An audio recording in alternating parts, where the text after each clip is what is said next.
موضوع الدرس في عظمت دین الاسلام سورۃ الصف تفسیر ابن کثیر۔ الحمد للہ رب العالمین والصلاة والسلام على اشرف الانبیاء وسید المرسلین سیدنا محمد وعلى آلہ واصحابہ اجمعین۔ اللهم صل على سيدنا محمد وعلى آل سيدنا محمد كما صليت على إبراهيم وعلى آل إبراهيم في العالمين إنك حميد مجيد۔ قال الله تبارك وتعالى في كلامه المجيد: أعوذ بالله من الشيطان الرجيم، بسم الله الرحمن الرحيم۔ ومن أظلم ممن افترى على الله الكذب وهو يدعى إلى الإسلام والله لا يهدي القوم الظالمين۔ يريدون ليطفئوا نور الله بأفواههم والله متم نوره ولو كره الكافرون۔ قال المؤلف والمفسر رحمه الله تعالى: أدام النفع بعلمه وعلومكم في الدارين آمين، إلى أن قال: يريدون ليطفئوا نور الله بأفواههم، أي يحاولون أن يردوا الحق بالباطل، ومثلهم في ذلك كمثل من يريد أن يطفئ شعاع الشمس بفيه، وكما أن مستحيل كذلك مستحيل۔ اب مفسر رحمۃ اللہ علیہ ان آیات کی تفسیر بیان فرماتے ہیں۔ یریدون لیطفئوا ای یحاولون، مشرکین کفار کوشش کرتے ہیں کہ حق کو باطل کے ساتھ مٹا ڈالیں۔ ان کی مثال ایسے ہے کہ جو کوئی اپنے پھونکوں کے ساتھ سورج کے نور کو بجھانا چاہتا ہو تو جیسے سورج کے نور کو وہ نہیں بجھا سکتا، اسی طرح اسلام کو بھی نہیں مٹایا جا سکتا۔ وَلِهَذَا قَالَ تَعَالَى: وَاللَّهُ مُتِمُّ نُورِهِ وَلَوْ كَرِهَ الْكَافِرُونَ هُوَ الَّذِي أَرْسَلَ رَسُولَهُ بِالْهُدَى وَدِينِ الْحَقِّ لِيُظْهِرَهُ عَلَى الدِّينِ كُلِّهِ وَلَوْ كَرِهَ الْمُشْرِكُونَ۔ وقد تقدم الكلام على هاتين الآيتين في سورة براءة بما فيه كفاية ولله الحمد والمنة۔ اللہ تبارک و تعالیٰ کی ان آیات کے بارے میں مفسر فرماتے ہیں کہ میں نے سورۃ براءہ میں بڑی تفصیل سے بیان کر دیا ہے، یہاں دوبارہ اس پر دلائل دینے کی ضرورت نہیں، یعنی اگر کوئی دیکھنا چاہے تو سورۃ براءہ میں پڑھ لے۔ یا ایھا الذین آمنوا هل ادلکم علی تجارۃ تنجیکم من عذاب علیم تؤمنون باللہ ورسولہ وتجاہدون فی سبیل اللہ باموالکم وانفسکم ذالکم خیر لکم ان کنتم تعلمون یغفر لکم ذنوبکم ویدخلکم جنات تجری من تحتها الانہار ومساکن طیبۃ فی جنات عدن ذالک الفوز العظیم واخری تحبونها نصر من اللہ وفتح قریب وبشر المؤمنین۔ تقدم فی حدیث عبداللہ بن سلام رضی اللہ تعالی عنہ ان الصحابة رضی اللہ عنہم ارادوا ان يسألوا رسول اللہ صلی اللہ علیہ وسلم ان احب الاعمال الى اللہ عز وجل ليفعلوه فانزل اللہ تعالی هذه السورة ومن جملتها هذه الآیہ۔ اب مفسر رحمۃ اللہ علیہ فرماتے ہیں کہ جیسے پہلے حدیث میں گزر چکا ہے، حضرت عبداللہ ابن سلام رضی اللہ تعالی عنہ فرماتے ہیں، عبداللہ ابن سلام جو ہیں یہ پہلے یہودی تھے اور کتاب تورات کے بہت بڑے عالم تھے، یہ یہود میں سے بہت بڑے علماء میں سے تھے اور تورات پر عمل کرنے والے لوگوں میں تھے۔ تو اللہ تبارک و تعالی نے پھر ان کو اسلام کی دولت سے نوازا کہ یہ اسلام لے آئے، مسلمان ہو گئے۔ تو یہ بہت بڑے علماء میں سے تھے۔ تو وہ فرماتے ہیں کہ صحابہ ہم کٹھے بیٹھے تھے تو آپس میں ہم یہ سوچ رہے تھے کہ بھی کون حضور سے پوچھے کہ کون سا عمل جو ہے اللہ کو زیادہ محبوب ہے۔ یاد رکھیں کہ صحابہ جتنے تھے ان میں اتنا ادب تھا حضور کا کہ وہ جرأت نہیں کرتے تھے سوال کرنے، ادب کے مارے خاموش رہتے تھے کہ بھئی پتہ نہیں میرا سوال ناگوار گزرے اور حضور صلی اللہ علیہ وسلم ناراض ہو جائیں۔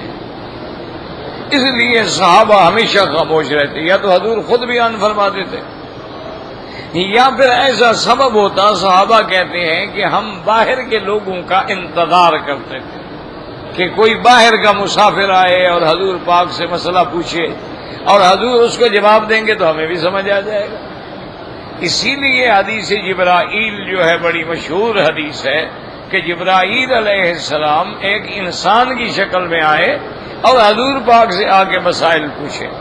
تو جب فارغ ہوئے تو حضور نے فرمایا کہ جانتے ہو یہ کون تھے؟ صحابہ نے کہا لا یا رسول اللہ، تو نہیں فرمایا اخوکم جبرائیل، یہ جبرائیل علیہ السلام تھے، جاء لیعلمکم دینکم، اس لیے آئے تھے کہ تاکہ مجھ سے سوال کریں میں جواب دوں اور تمہیں دین سمجھ آ جائے۔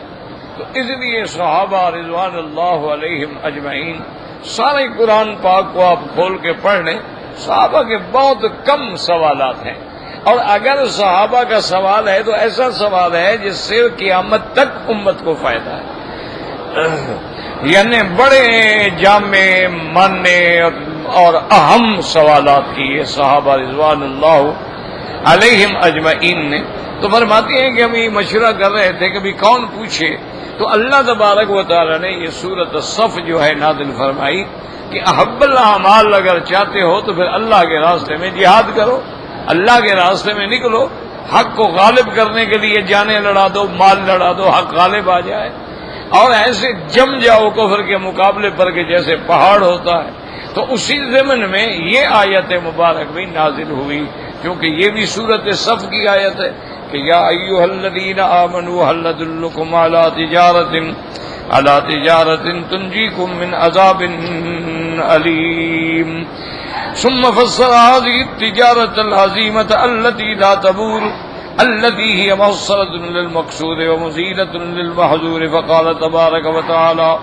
اب مفسر رحمۃ اللہ علیہ فرماتے ہیں کہ اللہ تبارک و تعالی نے اس تجارت عظیمہ، یہ بہت بڑی تجارت جس میں کبھی گھاٹا ہے ہی نہیں اور جس سے مقصود حاصل ہونے والا ہے اور جس سے محظور جو ہے وہ دفع ہونے والا ہے، تو اس لیے یاد رکھیں کہ یہاں لفظ آیا ہے هل ادلکم علی تجارۃ، تنوین ہے، یاد رکھیں یہ تنوین جو ہے نا اس کا استعمال جو ہے کبھی تعظیم کے لیے ہوتا ہے، کبھی تکسیر کے لیے ہوتا ہے اور کبھی تقلیل کے لیے ہوتا ہے، یعنی جہاں تنوین ہوگی جیسے یہاں تنوین ہے کہ هل ادلکم علی تجارۃ، معنی یہ ہے تجارت عظیمت، میں تمہیں کوئی بہت بڑی تجارت کے بارے میں نہ ہدایت کروں، تو یہاں تنوین جو ہے وہ تعظیم کے لیے ہے۔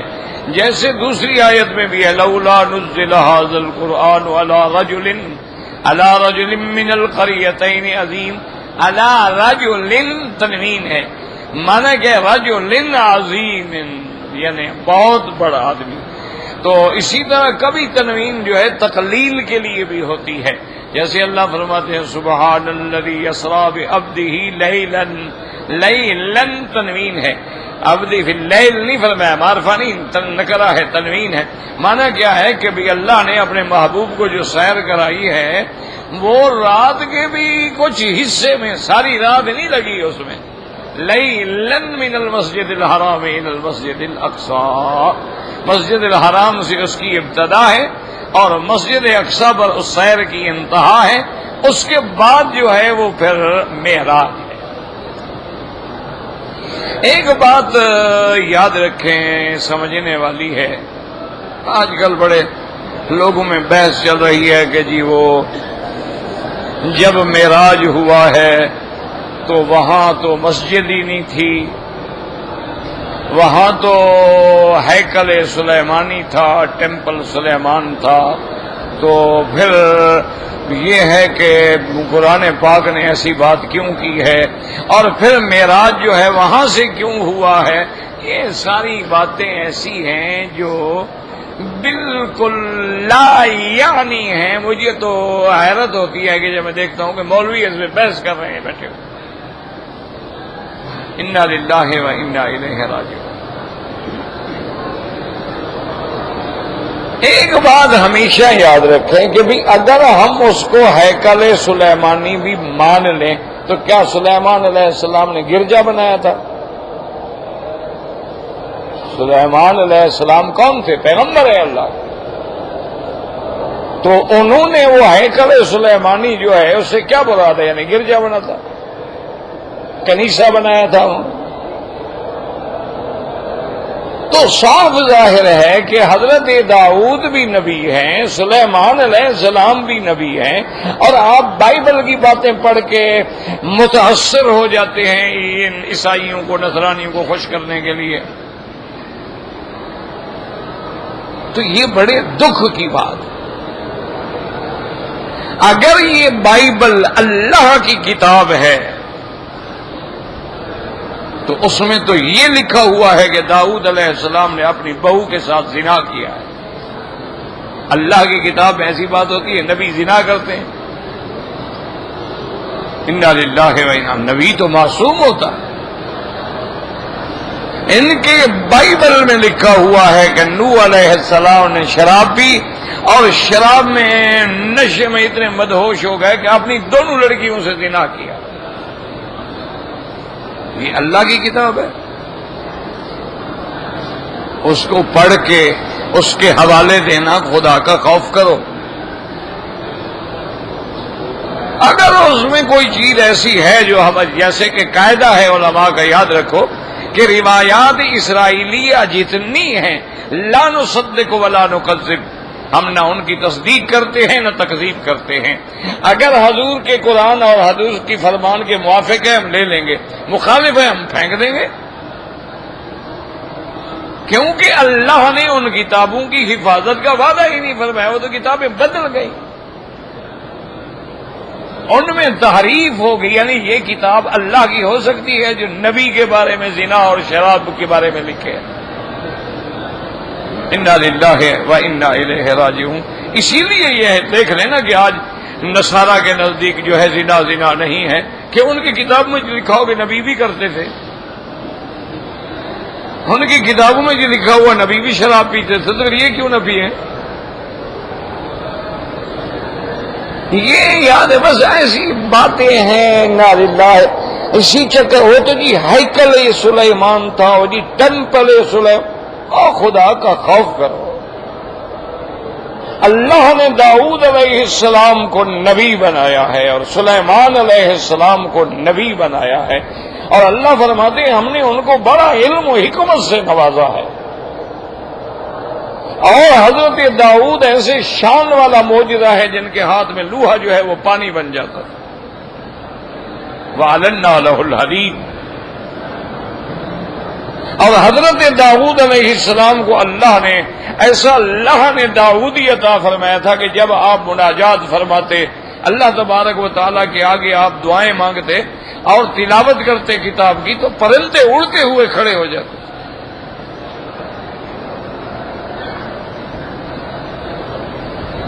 اور حضرت سلیمان علیہ السلام کو اللہ نے اتنا بڑا علم اور اتنا بڑا ملک دیا کہ لا ينبغي لأحد من بعده، اس کے بعد کسی کو اتنا بڑی حکومت، اتنا بڑا ملک، اتنی بڑی سلطنت نہیں ملی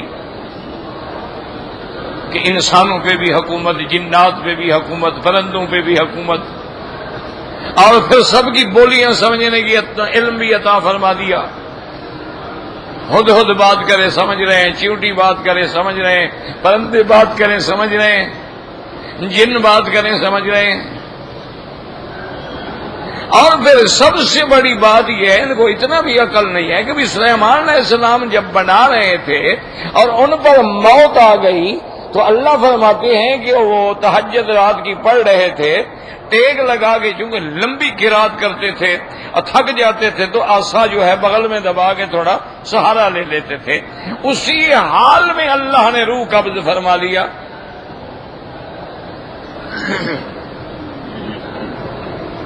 اور اسی ایک چیز میں اللہ نے کتنے مسائل حل کر دیے کہ پیغمبر کا روح قبض ہو گیا ہے، موت آ گئی ہے، لیکن پیغمبر اسی طرح کھڑے ہیں۔ اور یہ بھی اللہ نے مسئلہ بتا دیا کہ انبیاء کے جسے پر کوئی تبدیلی نہیں آتی، پیغمبر جیسے کھڑے اسی طرح کھڑے، کوئی تبدیلی نہیں آئی۔ جن جو کام کر رہے تھے نا وہ دور سے آ کے دیکھتے، او سلام کھڑے نماز پڑھ کے بھی آئیں گے، ڈنڈے مارے کے کام کرو بھی کام کرو، جلدی کرو، کام میں لگے رہے۔ ہیکل سلیمان بنتا رہا، سلیمان علیہ السلام مسجد میں کھڑا کر، مسجد نہیں تھی کیا نماز پڑھ رہے تھے وہاں۔ اور اس کے بعد یہ ہے کہ تقریباً اس کو اللہ کے قرآن نے مدت نہیں بتائی، لیکن کتب سابقہ کہتی ہیں کہ تقریباً اسی حال میں 100 سال گزر گیا۔ اب اللہ نے حکم دیا دیمک کو کہ نیچے سے جو آسا ہے نا وہ سہما سے لکڑی اس کو ذرا کھانا شروع کرو۔ دیمک سے نے نیچے سے کھانا شروع کیا، لکڑی کمزور ہوتی گئی کمزور ہوتی گئی، اب حضرت سلیمان علیہ السلام گرے زمین پہ۔ فلما خر تبینت الجن، اب جناب جب زمین پہ حضرت سلیمان علیہ السلام گرے، اب جنات نے بیٹھ کے حساب کیا، انہوں نے کہا بدبختو ہم تو ایسے کام کرتے رہے، سلیمان تو پہلے سے فوت ہو چکا ہے۔ تو اللہ نے یہ مسئلہ بھی حل کر دیا، جو کہتے ہیں جن تابع ہیں اور ہمیں غیب کی خبریں دیتے ہیں۔ اللہ نے فرمایا لو کانوا یعلمون الغیب، اگر جنوں کو غیب ہوتا تو ما لبثوا فی العذاب المہین، وہ پتھر اٹھا اٹھا کے تو نہ مر جاتے، ان کو تو سامنے کی چیز کا بھی پتہ نہیں ہے، تو علم غیب کیسے ہوگا؟ تو سلیمان علیہ السلام نے مسجد بنائی تھی، جب قرآن نے کہہ دیا من المسجد الحرام الی المسجد الاقصی، بات ختم ہو گئی۔ اب بحث کرو جی ٹیمپل تھا، وہ ہیکل تھا، وہ فلاں، کیا ہے؟ یعنی سمجھ ہی نہیں آتا کیا ہو جاتا ہے ہمارے پڑھے لکھے لوگوں کو، ایسی بحث کرتے ہیں، اور سننے والے بیچارے جو ہیں جو نہیں جانتے وہ پاگل ہو جاتے ہیں۔ ابھی آپ دوسری بات یاد رکھو کہ یہ میرے مدنی سرکار کی خاصیت ہے، خصائص محمد مصطفیٰ ہیں۔ حضور پاک نے فرمایا کہ جعلت لی الارض مسجدا وطہورا، کہ پہلے پیغمبروں کے زمانے میں کسی کی نماز نہیں ہوتی تھی جب جا کے وہ مسجد میں نماز ادا نہ کرے۔ حضور نے فرمایا اللہ نے مجھ پر میری امت پہ کیسے کرم کیا ہے کہ ساری زمین جو ہے ہمارے لیے مسجد ہے، جہاں کھڑے ہو جاؤ پڑھ لو۔ تو حضور کی امت کے لیے تو ساری زمین ہی مسجد ہے، اگر ہیکل ہو تو کیا ہو گیا، وہ بھی مسجد ہے۔ تو اس لیے باقی یاد رکھیں کہ بھئی حضور کو معراج وہاں سے ہوا، اور میدان محشر جو ہے وہ بھی شام ہوگا۔ تو اس کے بارے میں علماء نے لکھا ہے کہ اللہ تعالی علیم و حکیم ہیں، وہ یہ چاہتے تھے کہ 1,24,000 پیغمبر اسی جگہ آئے اور میرے مدنی کے پیچھے کھڑے ہو کے نماز پڑھے، تاکہ حضور کی نبوت کا جو وعدہ لیا تھا وہ پورا ہو جائے، اور اللہ نے جو نبی کو فرمایا تھا کہ میں آپ کی ملاقات کراؤں گا پیغمبروں سے، وہ بھی پورا ہو جائے، اور حضور امام الانبیاء بن جائیں۔ اور پھر یہی وہ جگہ ہے جو معدن الانبیاء ہے، یہی وہ جگہ ہے جو اقرب الی السماء ہے، اس لیے اللہ نے وہاں سے معراج کرایا تاکہ کوئی دشمن اگر انکار کرے 1,24,000 پیغمبر میرے مدنی کے معراج کا گواہ ہو۔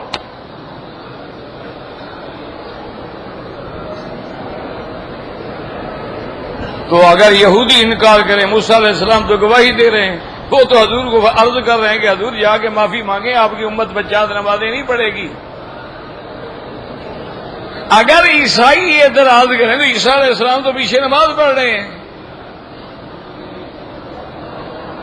اگر کوئی ملت ابراہیمی کا دعوے دار ہو کر انکار کرے، ابراہیم علیہ السلام باوجود جد امجد ہونے کے حضور کے پیچھے نماز پڑھ رہے ہیں،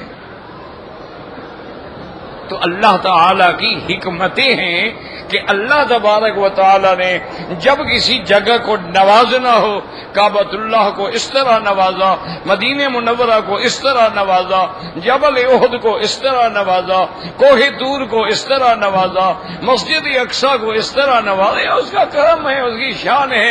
اور جس جگہ کو نوازنا چاہتے ہیں وہاں کسی اپنے محبوب کو بھیج دیتے ہیں۔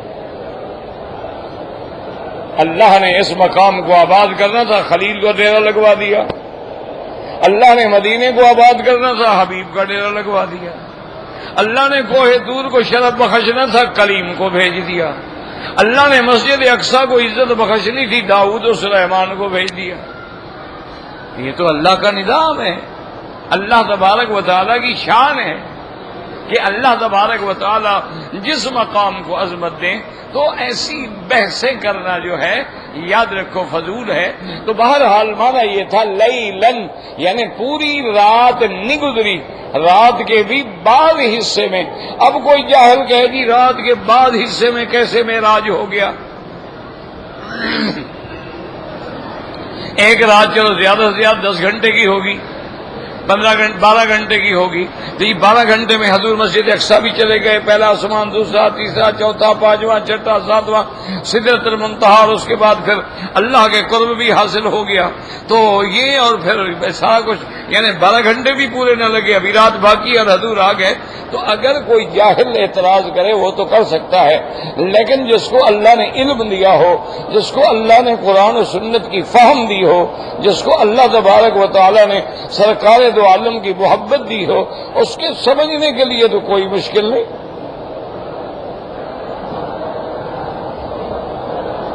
یہ بات دیکھیں، جو سائنس والوں سے پوچھیں گے زمین جو ہے وہ ایک گھنٹے میں کتنے چکر لگاتی ہے؟ اگر زمین اتنا چکر لگا سکتی ہے تو اللہ اپنے پیغمبر کو چکر نہیں لگوا سکتے؟ مشکل ہے کوئی؟ اور پھر یاد رکھو، خالق لیل و سما کون، آسمانوں، زمینوں اور رات اور دن کے پیدا کرنے والا کون ہے؟ ہاں جی، تو یاد رکھو کہ جس نے پیدا کیا نا اسی نے حکم دے دیا کہ رات ہے، ستارے ہیں، چاند ہے، جو چیز جہاں ہے تھم جاؤ، محمد مصطفیٰ معراج پہ جا رہے ہیں۔ ہر چیز اپنی جگہ پہ رک گئی، چال ہی نہیں رہی۔ آپ گھڑی کو ایک جگہ کھڑی کر دیں، 3 دن کے بعد بھی دیکھیں تو گھڑی اسی جگہ کھڑی ہو رہی ہے۔ وہ تو اللہ نے جیسے نظام جام کر دیا کہ بس ٹھہر جاؤ۔ حضور آ گئے، واپس آ گئے، رات وہیں کھڑی ہے جہاں کھڑی تھی، کچھ ہوا ہی نہیں۔ تو اللہ کے لیے کیا مشکل ہے یعنی یہ باتیں؟ تو ایسی بحث، تو اس لیے یہاں بھی لفظ ہے ہل ادلکم علی تجارت تنوین، تجارت عظیمت۔ اور یاد رکھو دنیا کی تجارت میں کیا ہوگا؟ پیسہ ملے گا، دنیا کی تجارت میں نفع ہو جائے گا، آپ کو پیسہ مل گیا، آپ نے کوئی فیکٹری لگا لی، آپ نے کوئی مل لگا لی۔ یہ تجارت تو پھر عجیب ہے نا کہ اللہ کے راستے میں تجارت کرو اور اللہ تمہیں عذاب علیم سے نجات عطا فرما دے۔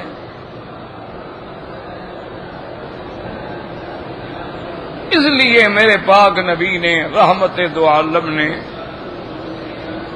اللہ اکبر، حضرت محمد مصطفیٰ صلی اللہ علیہ وعلا آلہ واصحابہ وازواجہ واتباعہ اجمعین، اللہ کے نبی کی کیسی شان ہے۔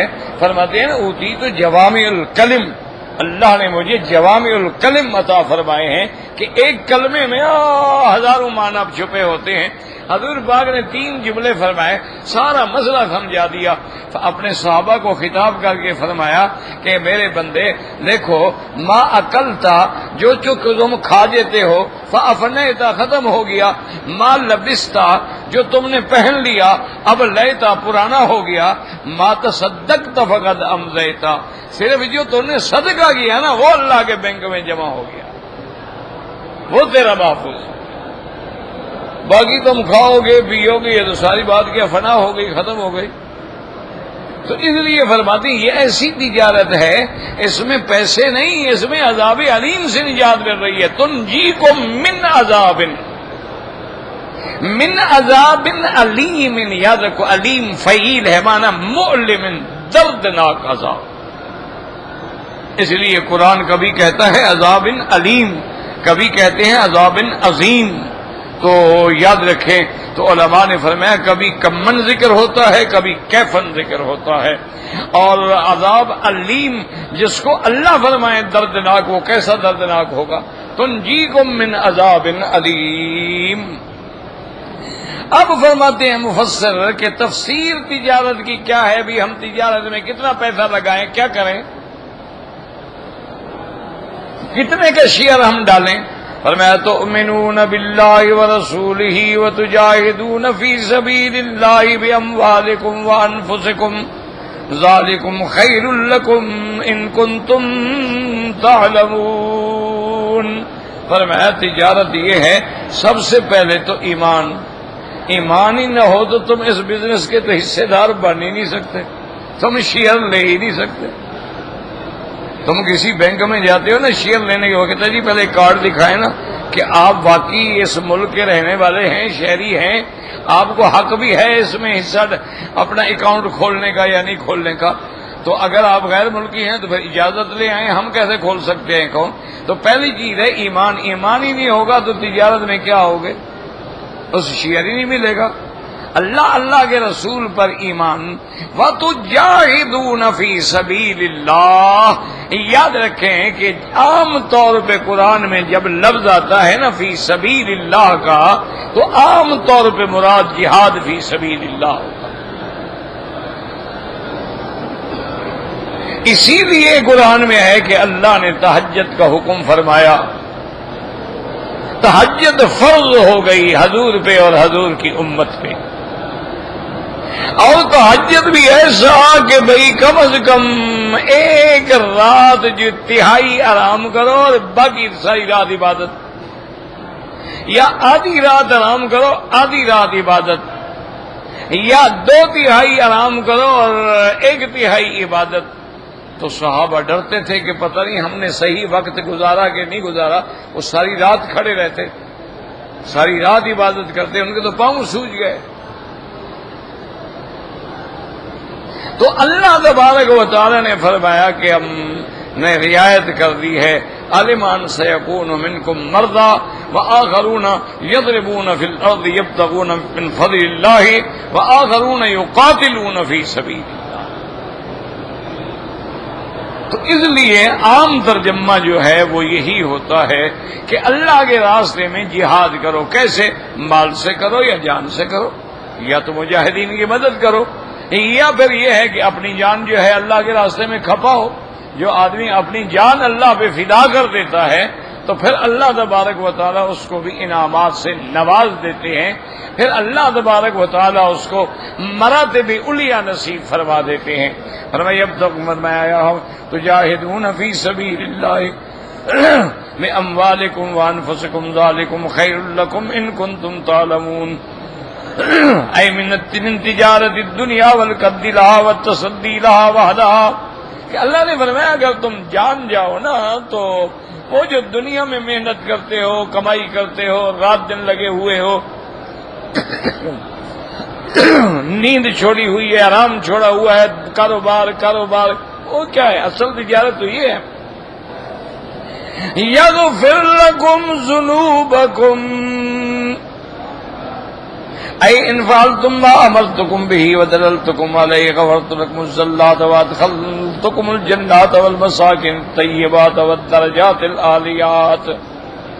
کہ اگر تم وہ کرو جو میں نے حکم دیا ہے اور جو میں نے بتلایا ہے تو تمہاری گناہ، تمہاری غلطیاں معاف کر دوں گا اور تم کو جنات باغوں میں داخل کروں گا اور ایسے مساکن پاکیزہ اور ایسے درجات عالیہ جنت کے عطا کروں گا جو تمہارے تصور سے بھی بالا تر ہیں.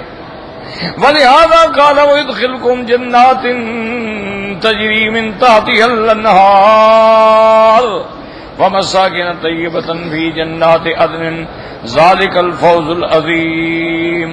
تو سب سے بڑی کامیابی تو یہی ہے نا کہ تمہیں جنت مل جائے اور جنت میں بھی اعلیٰ درجات مل جائے. وَأُخْرَىٰ تُحِبُّونَهَا نصر من اللہ وفتح قریب. وأخرى تحبونها ويزيدنكم على ذلك زيادة تحبونها وهي نصر من الله وفتح قریب. أي إذا قاتلتم في سبيله ونصرتم دينه تكفل الله بنصركم. اللہ پاک نے فرمایا اور اس کے علاوہ یہ تو جنت کی انعام ہے نا. يدخلكم جنات تجری من تحتها الانہار مساکن طیبۃ فی جنات عدن. نہیں، ہم دنیا میں بھی تمہیں فتح عطا فرمائیں گے، ہم دنیا میں بھی تمہیں کامرانی عطا فرمائیں گے، دنیا کے اندر بھی تمہیں فیض عطا فرمائیں گے، اللہ کی طرف سے مدد آئے گی اور تمہیں ہم پورے جزائر پہ فتح نصیب کر دیں گے. اس لیے فرماتے ہیں اذا قاتلتم فی سبیلی، جب تم اللہ کے راستے میں جہاد کرو گے، اللہ کے دین کی نصرت کرو گے، تو پھر تمہاری مدد جو ہے اللہ تبارک و تعالیٰ فرمائیں گے. جیسے فرمایا یا ایھا الذین آمنوا ان تنصروا اللہ ینصرکم ویثبت اقدامکم، اور جیسے فرمایا ولینصرن اللہ من ینصرہ ان اللہ لقوی عزیز. نصر من اللہ وفتح قریب اے عاجل فهذه الزيادة هي خير الدنيا موصول بنعيم الآخرة لمن أطاع الله ورسوله ونصر الله ودينه ولهذا قال تعالى وبشر المؤمنين. اور یہ فتح جو قریب ہے یہ اللہ زیادہ انعام تمہیں دے رہے ہیں دنیا کے اندر، اور دنیا کی نعمتوں کو پھر اللہ آخرت کی نعمتوں سے بھی جوڑ دیتے ہیں، اور ان کے لیے ہیں جو اللہ کے رسول کی اطاعت کرتے ہیں اور اللہ کے دین کی نصرت کرتے ہیں، تو اللہ تبارک و تعالی ان کو دنیا میں بھی عزت دیتے ہیں اور آخرت میں بھی جنت دیتے ہیں. اس لیے فرمایا وبشر المؤمنین کہ مومنین کو خوشخبری دے دو، بشارت دے دو. یاد رکھیں کہ آج بھی نصرت جو ہے وہ عالم اسلام کے لیے ہے، لیکن شرط یہ ہے کہ تم مسلمان بن جاؤ. انتم الاعلون ان کنتم مؤمنین، تم ہی سر بلند ہوگے، لیکن شرط ایمان. جب ہمارے اندر ایمان نہ ہو تو پھر ذلت ہے. اور جب تک آپ سارے صحابہ کی تاریخ پہ نظر ڈال لیں، صحابہ، تابعین، تبع تابعین بعد میں بھی، کہ جب تک ان میں ایمان تھا اللہ کی ہر چیز جو ہے اس کی تابعداری کر رہی تھی. حضرت سفینہ رضی اللہ تعالی عنہ ایک صحابی ہیں، وہ فرماتے ہیں کہ ہم جہاد پہ جا رہے تھے، قافلے چلتے تھے. اس زمانے میں بتایا آپ کو بھی اونٹوں کا سفر ہے یا گھوڑا ہے، اونٹ ہے، گدھا ہے یا پیدل ہے. وہ فرماتے ہیں اتفاق ایسا ہوا کہ میں اپنے قافلے سے بچھڑ گیا.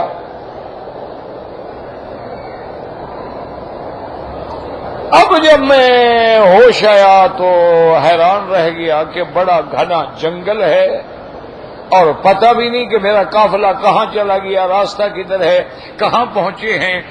میں بالکل پریشان ہو کے کھڑا ہوں، سوچ رہا ہوں کہ بھئی بہرحال سوچ کے چلتا ہوں جنگل میں.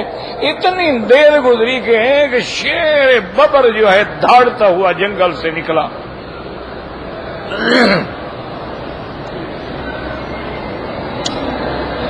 حضرت سفینہ رضی اللہ تعالی عنہ فرماتے ہیں کہ میں نے دیکھا بھی جنگل کا شیر ہے، اب شیر سے کوئی مقابلہ تو نہیں ہو سکتا.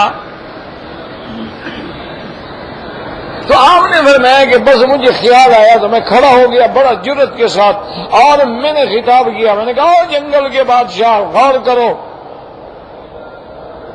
خبردار جو تم نے مجھ پہ حملہ کیا، انا صاحب رسول اللہ، میں محمد مصطفیٰ کا صحابی ہوں.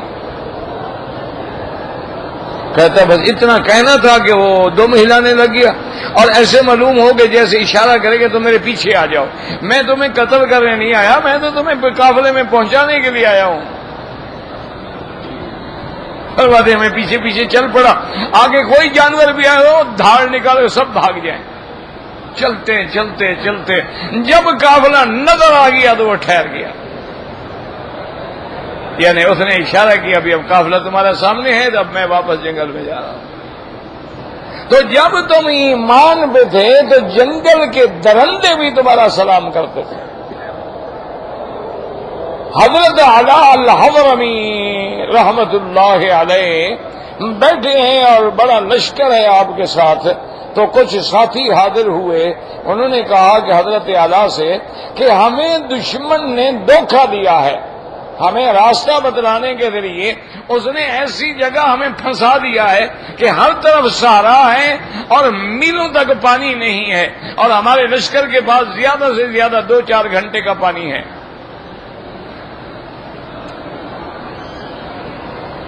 بڑے سے بڑا جنرل بھی ہو تو گھبرا جاتا ہے، پانی کا کیا مقابلہ کرے بھائی، پانی نہ ہو اور فوج بھوک پیاس سے مر جائے تو کیا کرے وہ، اس میں کیا بہادری ہے؟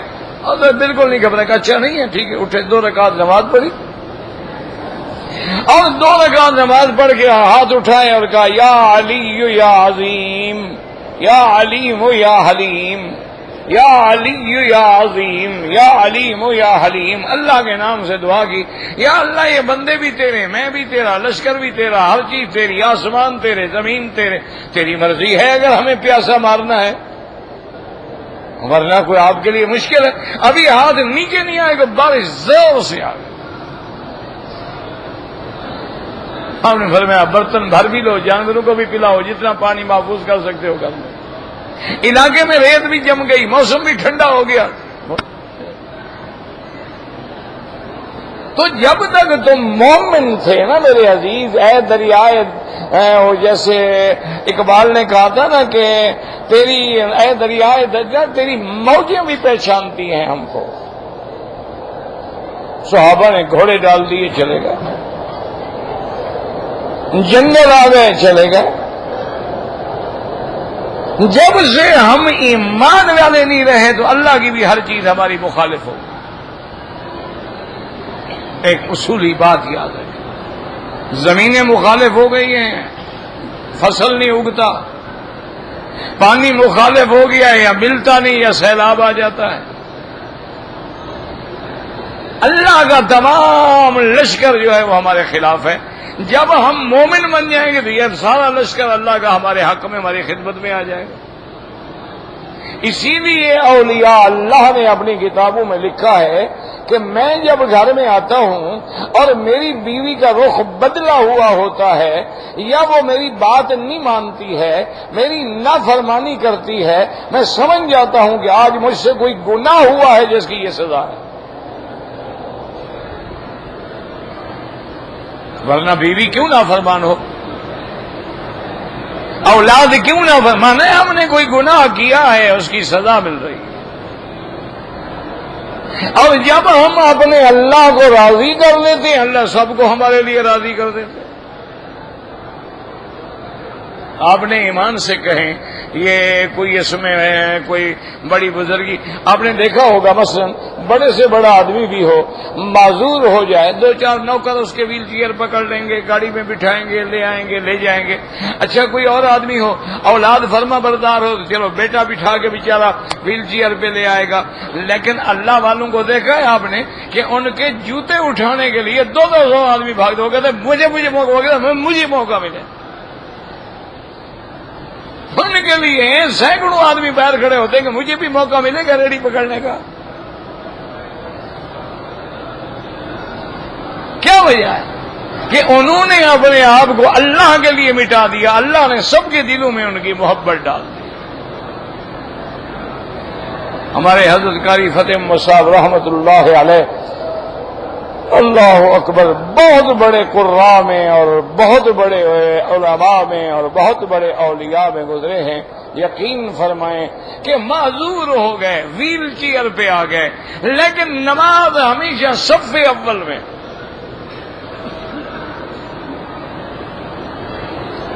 اور کبھی طواف میں ہوتے، ہم جا کے ان کے خادموں کو اشارہ کرتے کہ یار تھوڑا سا ہمیں بھی تو ایک چکر ذرا کروانے دو، ہم بھی آپ کی ریڑھی پکڑ لیں، تاکہ شاید اللہ اسی وجہ سے مغفرت فرما دے، وہ قادر ہیں، تو آپ دیکھ لیں۔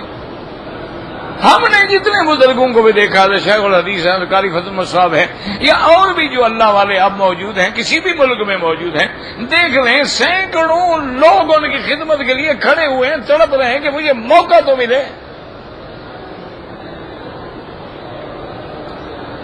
آپ کاروباری آدمی ہیں، کسی سے پیسے کے مانگنے کے لیے جائیں، کوئی دے گا کوئی نہیں دے گا، کوئی ٹال دے گا، کوئی بہانے کر دے گا، ان کے دروازے میں لوگ کھڑے ہوتے ہیں کہ حضرت کوئی حکم تو کریں۔ وجہ کیا ہے کہ جب انہوں نے اپنے آپ کو اللہ کے لیے مٹا دیا، اللہ نے بھی سب کو تابع کر دیا، اور جب آدمی اللہ کا نافرمان ہو گیا، اللہ کی ہر مخلوق بھی ہم سے ناراض ہو گئی۔ یہ حدیث ہے، حضور نے فرمایا اللہ اگر کسی بندے سے محبت کرتے ہیں تو اللہ پاک اپنے پرندوں کو بھی، دریا کی مچھلیوں کو بھی کہہ دیتے ہیں فلاں بندہ میرا محبوب ہے، تم بھی اس کے لیے دعا کرو۔ تو دعا کریں اللہ پاک ہمیں اپنی رحمت سے پھر ہمیں مسلمان بنا دیں، اپنی رحمت سے ہمیں ایمان والا بنا دیں، اپنی رحمت سے ہمارے گناہوں کو معاف فرما دیں، اور دل سے دعا کیا کرو کہ اللہم بلغنا رمضان کما بلغتنا شعبان وارزقنا القیام والصیام بالایمان والایقان والعرفان برحمتک یا حنان یا منان، کہ یا اللہ تو نے جیسے ہمیں شعبان سے نوازا ہے ایسے رمضان المبارک سے بھی نوازنا، اور اس کی راتوں کا جاگنا، اس کا قرآن پڑھنا، اس کے روزے رکھنا، اس کے آداب ادا کرنا، اس کے حقوق کا لحاظ رکھنا، تاکہ قیامت والے دن ہمارے حق میں گواہی دینے والا بنے، ہمارے اوپر نہ گواہ بن جائے۔ دعا بھی کریں اور ہمت بھی کریں، استعداد بھی رکھیں، تیاری بھی رکھیں، کوئی مشکل نہیں ہوتی، ہمت ہو۔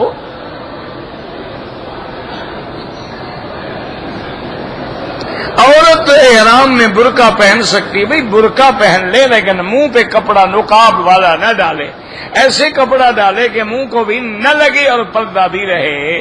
دیکھو نا جیسے ہمارے دیہاتوں میں عورتیں وہ ایسے گھونگھٹ نہیں نکالتی، ایسے اپنے لمبی جو اس کو کھینچ لیتی ہے، پردہ بھی ہو جاتا ہے، نیچے دیکھ کے چلتی بھی رہتی ہے، منہ کو بھی نہیں لگتا۔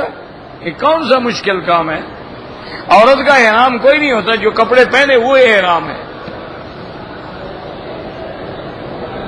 پاکستان کے لیے دعا کریں، اللہ پاکستان کی حفاظت فرمائے، اللہ پاکستان میں امن و استحکام پیدا فرمائے، اور اللہ اپنے عذاب رفع فرمائے۔ لیکن اس کے ساتھ ساتھ میں گزارش کروں گا کہ اتنا بڑا عذاب ہے کہ نہ آٹا ہے، نہ بجلی ہے، نہ پانی ہے، نہ معیشت ہے، نہ کاروبار ہے، نہ گاڑیاں چلتی ہیں۔ کیا ہماری بے حیائی میں کوئی فرق آ گیا؟ کیا ہماری اوریانی میں کوئی فرق آ گیا؟ کیا ہمارے بڑے لوگوں نے کلبوں میں جانا اور شرابیں پینا چھوڑ دیا ہے؟ کیا ہماری ہائی سوسائٹیز جو ہیں 5 سٹار اور 7 سٹار اور برگر فیملیاں، کیا انہوں نے جا کے شرابیں اور ڈانس چھوڑ دیے ہیں؟ کیا راشی نے رشوت کھانا چھوڑ دی ہے؟ کیا ظالم نے ظلم کرنا چھوڑ دیا ہے؟ کیا زانی نے زنا کرنا چھوڑ دیا ہے کہ 5 سال کی معصوم بچی سے زنا کیا جائے؟ ہماری دعائیں کیا کریں گی جناب؟ اس کی چیخیں عرش پہ نہیں پہنچی ہوں گی؟ 5 سال کی بچی، اور جب کسی کی عورت کو پکڑ کے اجتماعی زیادتی، کیا مانا 8-8 10-10 آدمی باری باری زنا کر رہے ہیں، اور وہ تڑپ رہی ہے، چیخ رہی ہے، اس کی چیخیں آسمان پہ عرش پہ نہیں جائیں گی؟ تو پھر دعا کیا کرے گی؟ مجھے یہ سمجھاؤ۔ دعا بھی تو تب قبول ہوتی ہے کہ تم توبہ کرو، اللہ کے راستے میں آؤ، برائی چھوڑ دو، گناہ چھوڑ دو، پھر دیکھیں انشاءاللہ فوراً اللہ کی رحمت آئے گی۔ لیکن جو حالات ہیں اللہ نہ کرے، اللہ نہ کرے. بہرحال ہم تو یہی دعا کرتے ہیں کہ اللہ ہم گناہ گار ہیں، خطا کار ہیں، بس اپنا غضب رفع فرما دے، اپنا عذاب رفع فرما دے، اور تمام عالم اسلام سے اپنا عذاب رفع فرما، اور تمام عالم اسلام کی حفاظت فرما، اور یا اللہ اس بلد الامین کو قیامت تک ہر فتنے سے محفوظ فرما. یاد رکھو یہ آج کل ایک نیا فتنہ آیا ہوا ہے، اور جی حاجیوں کو لوٹا جاتا ہے اور عمرے والوں کو لوٹا جاتا ہے. یاد رکھو یہ اللہ کے گھر میں ہم بیٹھے، ہم کو ایجنٹ نہیں ہیں ان کے، ہم کوئی ان سے معاوضہ نہیں لیتے ہیں الحمدللہ، لیکن یاد رکھو عمرے والا ہو یا حاجی ہو، سعودی حکومت اس سے 1 ریال بھی نہیں لیتی.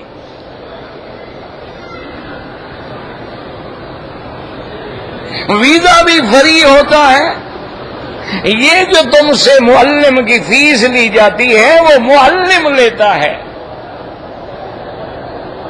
اس کی ذمہ داری ہے کہ تمہارے پاسپورٹ کو، ریکارڈ کو محفوظ رکھے، اور مینا عرفات میں تمہارے خیموں کا انتظام کرے، اور تمہارے مکے سے مدینہ اور مدینے سے مکہ اور مکے سے جدہ اور جدہ سے مکہ اس سارے سسٹم کی نگرانی کرے. اس کا معاوضہ ان کو دیا جاتا ہے، اور وہ اسی معاوضے میں جب حاجی پہلے دن آتا ہے اس کو کھانا دیتے ہیں، اسی معاوضے میں عرفات میں وہ کھانا دیتے ہیں. اس میں حکومت کا کوئی تعلق نہیں ہے. آپ سے جو بسوں کا کرایہ کاٹا جاتا ہے وہ بس کمپنیاں ہیں اور مختلف کمپنیاں ہیں، ان کمپنیوں کو جاتا ہے، حکومت نہیں لیتی ہے. اچھا اتنا پیسہ کیوں رکھا ہوا ہے کہ سارا سال ان کی گاڑیاں تمہارے لیے کھڑی ہوئی ہیں؟ انہوں نے تو صرف یہ 2 مہینے چلنا ہے. اگر ان کو اتنا کرایہ نہ دیں تو پاگل ہو گئے کہ سارا سال گاڑیاں کھڑی رکھیں. اور اگر ایسا نہ کریں تو اس وقت عین ٹائم اتنی گاڑیاں کیسے ہم مہیا کریں گے کہ 30 لاکھ آدمیوں کو باقاعدہ ٹریولنگ کرائی جا رہی ہے، مکے سے مینا اور مینا سے عرفات اور عرفات سے مزدلفہ اور مزدلفہ سے مینا، مینا سے پھر مکہ، مکے سے پھر مینا، مینا سے پھر مکہ، اس کے بعد پھر مدینہ، پھر جدہ. یہ بچوں کا کھیل ہے. تمہارے ہاں تو ایک میلہ لگتا ہے یا عرس لگتا ہے تو سینکڑوں آدمی مر جاتے ہیں، سینکڑوں لڑکیاں اغوا ہو جاتی ہیں، اور سینکڑوں بربادیاں ہو جاتی ہیں. یہ ان کی خدمات نہیں ہے الحمدللہ ثم الحمدللہ کہ 50 لاکھ آدمی عمرے پہ آ رہا ہے، ہر چیز تمہیں مل رہی ہے، بجلی تمہاری چل رہی ہے، AC تمہارے چل رہے ہیں، فروٹ تمہیں مل رہا ہے، روٹی تم گرم لینا چاہتے ہو تنور پہ کھڑے ہو جاؤ روٹی مل رہی ہے، فروٹ لینا چاہتے ہو ساری دنیا کا فروٹ. مذاق ہے کوئی؟ اپنے دماغوں میں اچھی طرح سوچ لو، سعودی گورنمنٹ کبھی پیسہ نہیں لیتی، بلکہ سعودی گورنمنٹ ہر سال حاجیوں پر اوسط کے اعتبار سے مثلا 30 لاکھ حاجی ہے تو فی حاجی کم از کم ان کا 5000 ریال سے زیادہ خرچہ ہوتا ہے کہ سڑکیں نئی نکالنی ہیں، ٹنل نئے نکالنے ہیں، اب حاجیوں کے لیے جناب ٹرین چلانی ہے. تو یہ کوئی بچوں کے کھیل ہیں؟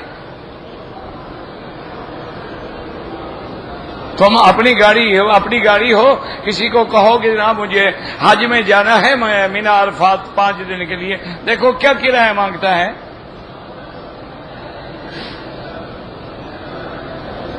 اور وہ تو تمہیں 100 ریال میں دے رہے ہیں فی آدمی.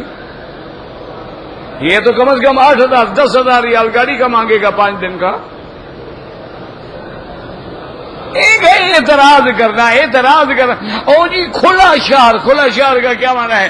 یعنی گنجائش ہو 20 لاکھ کی، آدمی آ جائے 70 لاکھ روپے سنبھالے گا کون؟ آدھے مر جائیں گے باقی فی امان اللہ. یہ دشمنوں کی سازشیں ہیں. دعا کیا کرو اللہ اس بلد الامین کو ہر فتنے سے محفوظ رکھے.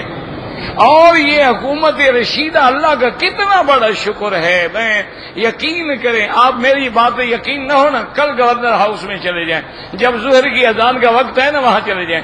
وہاں جو گورنر آفس کی مسجد ہے نا، جب آپ جائیں گے جہاں آپ نماز میں، وہاں گورنر بھی صف اول میں کھڑا ہوگا. ہر وزیر نماز میں کھڑا ہوگا، بادشاہ خود نماز میں کھڑا ہوگا. تمہارا تو تھانے دار بھی نماز نہیں پڑھتا.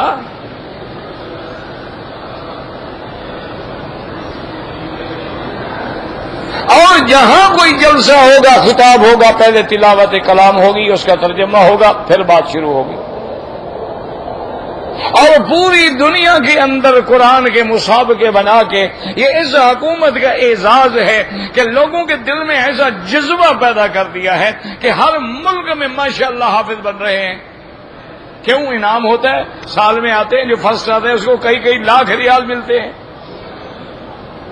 وی آئی پی ان کو ٹھہرایا جاتا ہے، 5 اسٹار ہوٹلوں میں ان کو ٹھہرایا جاتا ہے. بتایا جاتا ہے کہ اصل وی آئی پی تم ہو، وہ نہیں ہے جو لوگوں کا مال کھا کے لیڈر بنے ہوئے ہیں. وہ تو چور ہیں، وہ تو غدار ہیں، وہ وی آئی پی تھوڑے ہیں. تو اس لیے یاد رکھا کرو، ایسے لوگ باتیں تو بہت بنا دیتے ہیں نا. اسی صرف ایمان سے کہیں، صرف حرم میں نظر ڈال لیں کتنا انتظام ہے.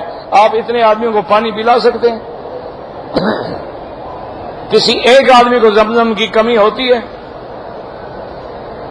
اور پھر انہوں نے انتظام کیا کہ ہر آدمی کو نیا گلاس ملے. اب یہ الگ بات ہے کہ تم نئے پرانے کو بھی ایک دوسرے میں ملا دو تو وہ کیا کریں، آگے تمہیں پکڑیں. انہوں نے تو انتظام کیا ہے نا. بتائیں کوئی حاجی بیمار ہو، کسی کو الرجی ہو، کسی کو کوئی شکایت ہو، بھائی وہ ڈسپوزیبل گلاس سے پیے اور دوسری طرف پھینک دیں تاکہ دوبارہ استعمال نہ ہو. ہم ماشاءاللہ اسی کو ادھر ٹھوک دیں، اس کو ادھر کر دیں گے انشاءاللہ. کون سا انتظام ہے؟ جوتے رکھنے کی جگہ ہے، کتابیں رکھنے کی جگہ، قرآن رکھنے کی جگہ. کون سا نظام ہے جو نہیں بنا؟ ایک جگہ ماشاءاللہ ٹھنڈا زمزم ہے. اب رمضان شریف آ رہے، مجال ہے کسی کو زمزم نہ ملے. ایک ہے اعتراض کرنا ہے. اعتراض تو لوگ پھر چاند پہ بھی کر سکتے ہیں، سورج پہ بھی کر سکتے ہیں. جب آدمی نماز پڑھے تو سجدے کی جگہ پہ نظر رکھے. کعبہ دیکھنا ہے، آگے پیچھے دیکھا کرو. مکروہ اوقات میں نماز نہ پڑھا کریں. گو بعض ائمہ اجازت دیتے ہیں. حجر اسود کو بوسہ کا وقت زیادہ لگتا ہے تو اشارہ کرو، بس. بوسہ دینا ضروری نہیں ہے تو تم کیوں وقت لگا رہے ہو؟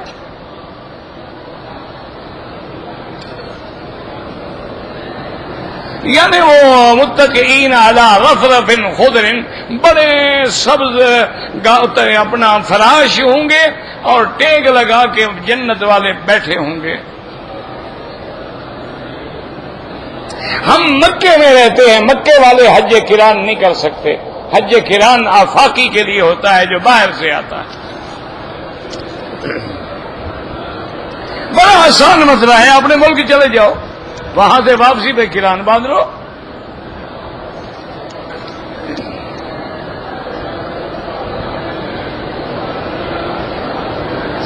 باپ نے دوسری شادی کر لی، پہلی بیوی کے بچوں سے علیحدہ ہو گیا.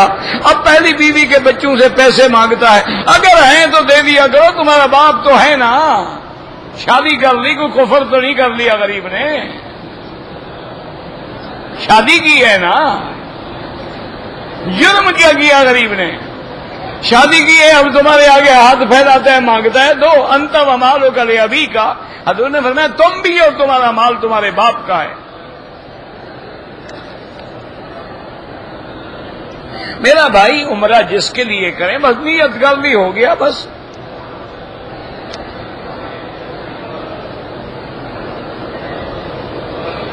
اگر عورت کو حیض خون آ جائے، گولی کھا لے. گولی پہلے کھانی چاہیے کہ حیض نہ آئے. جب آ گیا تو اب انتظار کرے، پورے دن گزارے.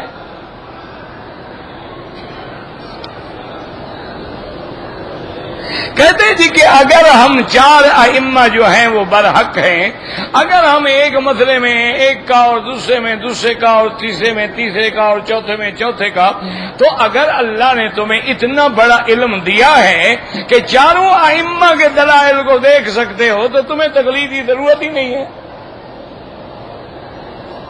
اتنا بڑے عالم ہو ماشاءاللہ کہ 4 ائمہ کے مسائل کو بھی جانتے ہو اور وجوہ ترجیح کو بھی جانتے ہو اور ان کے ادلہ کو بھی جانتے ہو، پھر تمہیں تقلید کی کیا ضرورت ہے؟ کرو ہی نہیں. اور اگر نہیں جانتے ہو تو پھر 2 کشتی پہ پاؤں رکھنے والا انشاءاللہ ڈوبے گا. اچھا، اب نماز میں ہم ایک امام کھڑا کریں یا 4 کونوں میں الگ الگ امام ہو؟ تو ایک امام کے پیچھے آئیں گے تو وحدت ہوگی نا، تو اللہ کو تو وحدت منظور ہے. تو جس امام کی فقہ جس علاقے میں چلی گئی ٹھیک ہے، کوئی جھگڑا نہیں. کہتے تھے کہ نماز کی تکبیر اولیٰ میں کندھے کے برابر یا کانوں کے برابر، اس سے زیادہ یہاں نہیں کرنا ہے، یا کانوں کی اس لو کے برابر یا اس جگہ کے برابر یا کندھوں کے برابر. اگر انگوٹھے کانوں کی لو کے برابر ہیں بالکل ٹھیک ہے، تاکہ نیچے والا ہاتھ یہاں تک ہوگا اور انگوٹھے کانوں کی لو تک ہوں گے، دونوں حدیثوں پہ عمل ہو جائے گا. لیکن یہ کہیں نہیں لکھا ہوا کہ یوں کان پکڑو، اور نہ یہ لکھا ہوا ہے کہ یوں کرو.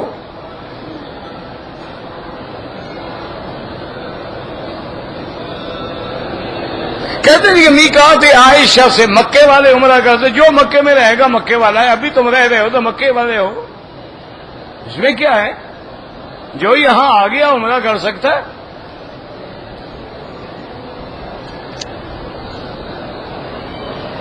حضور پاک کی ولادت کا گھر موجود ہے اور مقام ہجرت حرم میں آ گیا ہے. ایک طواف ایک غلام کے آزاد کے کرنے کے برابر ہے. وتر واجب اگر آپ نے پڑھ لیے ہیں مثلا عشاء کو، بعد میں نفلیں پڑھتے رہیں، کوئی معنی نہیں. معنی یہ ہے کہ اگر تہجد کے ساتھ تم نے وتر پڑھنے ہیں تو تہجد پہلے پڑھو اور وتر آخر میں پڑھو.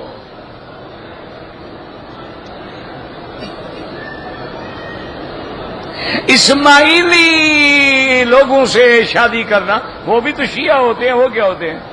وہ تو اس شیعہ سے بھی آگے گئے گزرے ہیں.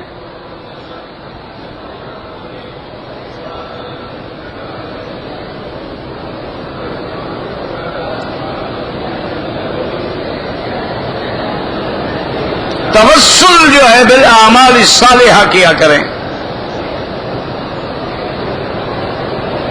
اگر انسان نے استلام کیا دوسرے چکر میں بھول گیا کوئی بات نہیں.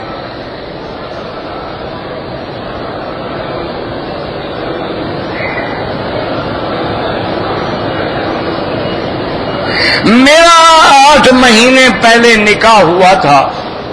نکاح کے وقت میں یہ طے ہوا تھا کہ وہ 1 سال میں رخصتی دے دیں گے. تو اب وہ لوگ جو ہیں وہ رخصتی نہیں دے رہے، تو مولوی مکی کیا کرے؟ ہاں مجھے بتائیں میں کیا کروں؟ آنا میں چلوں گا تمہارے ساتھ. اللہ ان کو ہدایت دے، اور کیا کرے بھائی، دعا مانگو.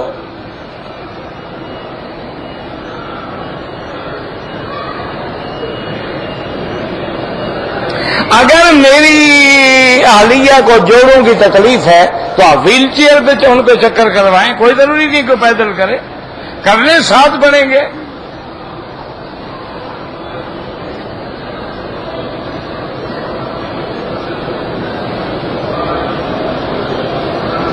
کہتے جی کہ میں ایک مبصر ہوں، تجزیہ نگار ہوں. کبھی کبھی حالات حاضرہ کے پروگرام میں جو تو بہرحال حالات حاضرہ کے پروگرام میں مردوں کے ساتھ بیٹھ کے بات کیا کرو. حالات حاضرہ کا پتہ عورتوں کو زیادہ ہوتا ہے. بالکل آپ بیٹھیں، ٹاک شوز کریں، بحث کریں، سوال جواب کریں. مرد مردوں کے ساتھ بٹھاؤ، عورتیں عورتوں کے ساتھ جا کے اپنے لڑے. یہ کیا مانا ہے کہ 2 مولویوں کو بلا لیتے ہیں، ایک عورت کو بلا لیتے ہیں. ایسا پھنساتے ہیں کہ اب مولوی نہ دیکھے تو عورت کہتے ہیں کہ جناب آپ اندھے ہیں، دیکھیں تو خدا بھی ناراض، رسول بھی ناراض. لیکن وہ بھی ٹی وی والے سمجھدار ہیں، ان کو بھی پتا ہے کہ کون سا مولوی جو ہے وہ سب کچھ کر لیتے ہیں، اسی کو بلاتے ہیں. جو صحیح معنی میں علماء ہیں ان کو نہیں بلاتے، سوال ہی پیدا نہیں ہوتا. انہی کو بلاتے ہیں جو سرکاری درباری ہر مجلس میں جانے والے، باہر تبوت شاہ حسین کہنے والے، ان کو بلا لیتے ہیں. عورتیں ہیں تو ماشاءاللہ وہ بھی بن ٹھن کے آتے ہیں کہ وہ بھی دیکھیں کہ مولوی میں بھی جان ہے. انا للہ و انا الیہ راجعون. بس یا اللہ، غیر محرم عورت پہ نظر ڈالنا جب حرام ہے تو ان کے ساتھ بیٹھ کے بحث مباحثے کرنے کا کیا مطلب ہے؟ حضور نے فرمایا لعن اللہ الناظر والمنظور الیہ. دیکھنے والے پر بھی اور جس کو دیکھا اس دونوں، اور جس نے ایسے اپنا میک اپ سنگار کیا ہوا ہے کہ نہ دیکھنے والا بھی دیکھے، اچھے خاصے مولوی کا بھی روزہ ٹوٹ جائے تو پھر اللہ کی لعنت نہیں برسے گی تو کیا ہوگا؟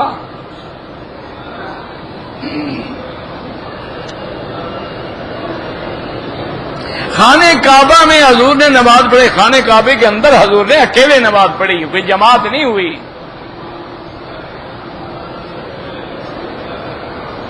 شب معراج جو ہے یہ جلوس نکالنا حرام ہے۔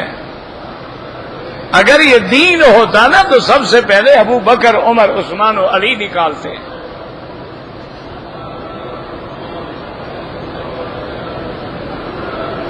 عطا اللہ شاہ صاحب بخاری کے بیٹے میاں مسعود تو ہے ہی نہیں، آپ کو کس نے کہا ہے؟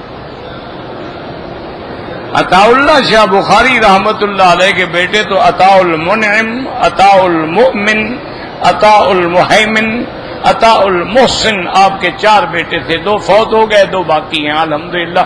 اللہ سب کو سلامت رکھے جو باقی ہیں، جو فوت ہو گئے ان کے تو بیٹے کسی کا نام جو ہے مسعود ہے ہی نہیں، جب ایسی ادھر ادھر کی لکھ دیتے ہو، مار دیتے ہو۔ تو میں نے یہی کہا تھا نا کہ تیر ٹھیک ہوں گے۔ اب آپ نے جن کا نام لکھا ہے وہ ٹھیک ہے تو ان کے معتقدین اور مرید بھی ٹھیک ہیں کہ نہیں ہیں؟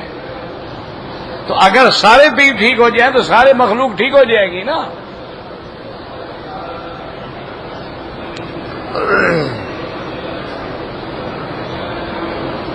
کہتے جی کہ فضائل جو ہیں مرتب ہوتے ہیں تو جہاد کے فضائل، ہاں اللہ کے راستے میں دین پھیلانا یہ بھی جہاد ہے۔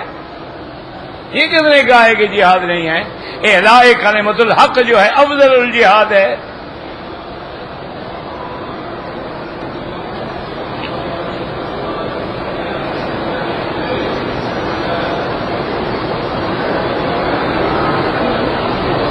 عورت نے نماز سے فارغ ہو کر دیکھا کہ ٹخنا کھلا ہوا ہے، نماز ہو گئی۔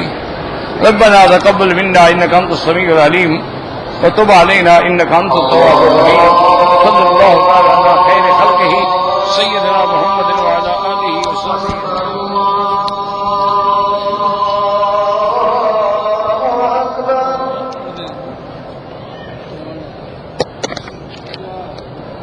اللہ